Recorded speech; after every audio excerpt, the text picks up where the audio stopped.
لو عندك البتاع ده يبقى عندك كنز في المطبخ، ولو ما تعرفيش استخداماته فشوفي النهارده انا عملت بيه ايه. اكتر من 12 استخدام. المناديل دي بتتباع كده دلوقتي جاهزه، هي خاصه للتنظيف. طب ننضف بيها ايه؟ زي ما انت شايفه. اول حاجه انا بستخدمه في ايه؟ بعد ما بخلص روتيني اليومي بتاع المطبخ، قبل ما بغسل المواعين بقوم ماسكه كده منديل ومسحه حوالين البوتاجاز كل الطرطشه الدهون اللي حصلت وانا بطبخ بتطلع وبمنتهى السهوله. واقوم بعد كده كمان داخله على البوتاجاز ومسحه اي دهون موجوده عليه او طرطشه زيت او طبيخ او ايا كان. البوتاجاز بينضف وزي الفل من غير استخدام سبونشه ولا منظفات ولا اي حاجه. الاستخدام اللي بعد كده حاجه كده سهله وسريعه وانتي واقفه، ناخد كمان منديل ويلا بينا كده نحطه في اي كارت موجود عندنا. وتعالي كده على المجرى اللي بيكون في الجلده بتاعه التلاجة اللي بتكون ضيقه جدا وصعب ان احنا ننضفها باي حاجه، هتنضف وهتكون زي الفل. المناديل دي بتكون فيها ماده تنظيفيه، حتى وانت بتنضفي كده هتلاحظي ان في رغاوي شويه وريحتها كمان خفيفه مش تقيله خالص. خشي بقى على كل الاجهزه عندك تلميعه كده من اي تشبيره ايدين او اي اتساخات موجوده بتنضف وبتكون زي الفل. وعايزه اقول لك المناديل دي كمان بعد ما تخلصيها اغسليها وشيليها واستخدميها مره تانية، بس طبعا هتستخدمي منظف خارجي كشويه خل مثلا او كلوركس الوان. بعد ما نضفت التلاجة والديب فريزر وبقوا كده بيلقوا من النظافه، نخش بقى على الحنفيه اللي انا جايباها دي ما ينفعش تحطي فيها سبونشه ولا اي منظف، يا اما هتخرج من الضمان بتاعها. فالمناديل دي كانت حل سحري بالنسبه لي، مجرد ان انا بمشي عليها كده بالمنديل بتلق لق كده من النظافه.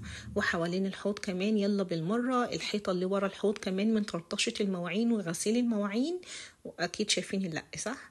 نيجي بعد كده لطقم التوابل التنح ده، لا نافع ان انا احطه في غساله ولا حتى ان انا اغسله بسبونشه، لازم حاجه تكون حساسه يعني حاجه اسفنجه كده خالص.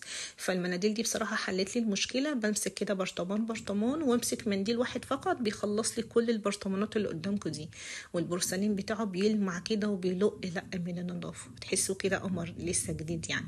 بصوا كده شكله، الغطيان شايفين متنقره، ده من غساله الاطباق طبعا. ايوه هي قالت لي ما مين قال لك دخلي فيه حاجه ذهبي؟ بتدخلي ليه فيه حاجات ذهبي يعني؟ مش فاهمه يعني.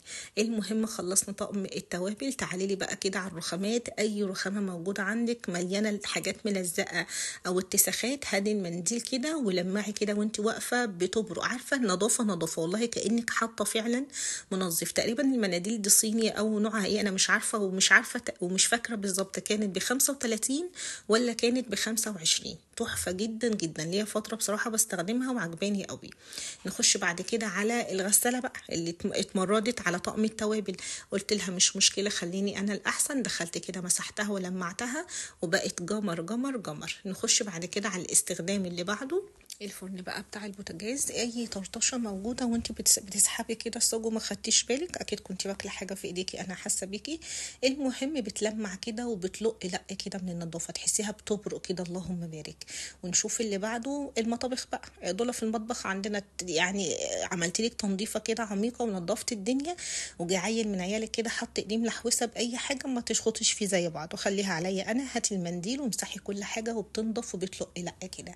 نيجي بقى للمكنسه المتمرمطه معايا دي، بصراحه يعني هجيب لها كيس لوحدها لان دي حلال فيها كل حاجه. برضه لمعتها كانت مدعوكه تراب ومتبهدله بصراحه، وكنت سايباها برضه. فقلت يلا يا بنت كده خلاص تنظيفه كده بالمره، يعني اي اجهزه موجوده عندك هتلاقيها نطفت معاكي وفي ثانيه. احلى ما في المناديل دي ان هي بتكون رطبه جدا معاكي، اوحش حاجه فيها او عيبها ان هي ما تستحملش معايا، يعني لازم اكون سريعه، ما ينفعش اقعد بقى وامسح بالراحه، لا هتلاقي الماده اللي فيها بدات ان هي تطير وبتنشف.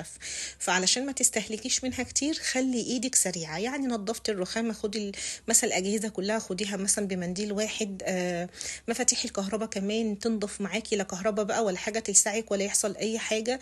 شايفين الجزء اللي عند الشفاط ده؟ شايفين الدهون دي نطفت والله بالمنديل كده، بعدي عليها بتنضف. ما يعني ما تخيلتش بصراحه، دي فاجئتني في الحته دي يعني. حتى اللي هنا الاستيكر اللي انا حطاه برده كان حواليه دهون من ناحيه كده الشفاط، برده نطفت وبقت زي الفل. هنا بنتي كانت جوعانه، كتبت لي ان هي جوعانه على الحيطه. احنا عندنا حريه راي رهيبه، عادي اي حد عايز يقول اي حاجه بيكتبها. كتبتها لي على الحيطه، المنديل مسحها ونسفها ولا كانها قالت حاجه ولا كتبت حاجه. كل اسمها ايه، الاوكر بتاعه الباب مكان ايدي العيال، امسحي كده وعقمي ونضفي. الشوزات بتاعه العيال طبعا ده يخش نخش الغساله، مفيش وقت خالص ان احنا نعمل بمناديل، ولكن حبيت اوريكم مثلا لو الكعب بتاع الشوز عندك متسخ او غيره تقدري برضو ان انت تنضفيه. وطبعا الشوز الاسود حدث ولا حرج، حاجه كده بتنضف، يعني بتنضف لك الجلد كله. الكعب والجلد ما خليتش حاجه، خليته كده يلق بصراحه. بس بعد كده هحطه في الغساله. الاستخدام اللي بعد كده، ولا لسه في الشوز؟ ماشي، لسه ما خلصناش الكوتش بتاعنا كده، خلاص بقى نضيف وزي الفل اهو، الكعب بتاعه بقى زي العسل. نرجع بقى، خلاص كفايه كفايه كفايه، نخش المقطع التاني. معلش انا بحب اكد المعلومه اهو. لا لا ابني نضف ولا لسه؟ لا لا، اخر ايه بقى؟ اخر حاجه ايه يا ولاد؟ عندي بقى المرايه. طبعا هتقولوا لي انت فين؟ هقول لكم والله ما كنتش لابسه النقاب بتاعي، فانا متداريه ورا الباب بعمل لكم بنص ايد. بينت لكم بس الحته الصغنونه دي، وبعد كده عملت المرايه كلها، وخدت كمان الحنفيات معايا بالمره. شايفين استخدامه؟ وحسيته والله العظيم ان هو سحر كده، لا محتاجه اعمل وصفات ولا استخدم منظف، حاجه كده للروتين اليومي، ان انت ماسكه كيس المناديل وعماله تلفي في الشقه كلها زي المجنونه وانت بتنظفي تحس ان انت مشتريينك في البيت، انت مش صاحبه البيت، مشتريينك تشتغلي في البيت. السفره بقى، الاخشاب، الحاجات اللي زي كده برضو تلمعيها كده وانت واقفه. نظافة يا جماعة والله، مش مجرد منديل بيمسح، لا هو نظافة.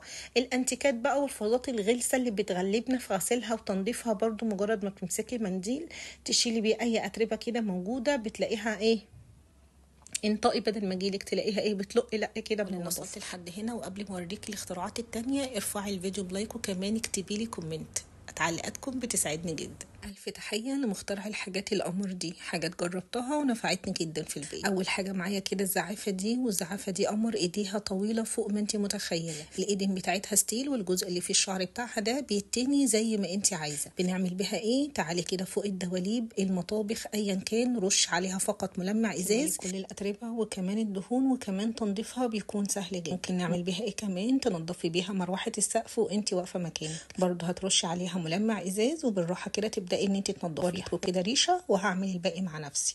ممكن كمان تعملي بيها ايه؟ تنضفي بيها الكيبسن بورد، او تستخدميها كزعافه عاديه جدا لتزعيف الحوائط. وبصولي كده على طولها، حاجه كده اطول منك بمترين. وبصولي بقى على الاختراع التاني علشان حبيته جدا. الكيس ده مخصص ان احنا نغسل فيه اي كوتشي موجود عندنا او شوز، خايفين ان هو يبوظ من حركه الغساله، فالكوتش الكيس ده بيكون مدعم كده بحلقات ضد صدمات الغساله. كل اللي عليكي بتحطي الكوتشي كده، بنحط كمان مسحوق الغسيل وبنديها الدوره بتاعتها المخصصه ليها. الكيس كمان هتلاقي فيه كده زي حزام من القماش، تقدري ان انت من الحزام ده تعلقي الكوتش وهو جوه الكيس وينشف كده على وضعه. الرباط اللي كانت الغساله بتضيعها وبتاكلها كده واحنا مش عارفين راحت فين، تقدري تحطيها جوه الكيس وتغسليها، ووداعا لضياع الشرابات مره تانية. اما الصينيه القمر دي سالتوني عنها كتير، تقريبا ليها عندي 4 سنين بستخدمها، ان انا بطلع فيها اي مقالي او اي حاجه كمان عايزه اشويها جوه الفرن. اهم حاجه لما تيجي تنضفيها بتنضفيها بسبونشه عاديه خالص بتاعه المواعين، ما تتنضفش بسلكه ولا كمان تخش غساله الاطباق،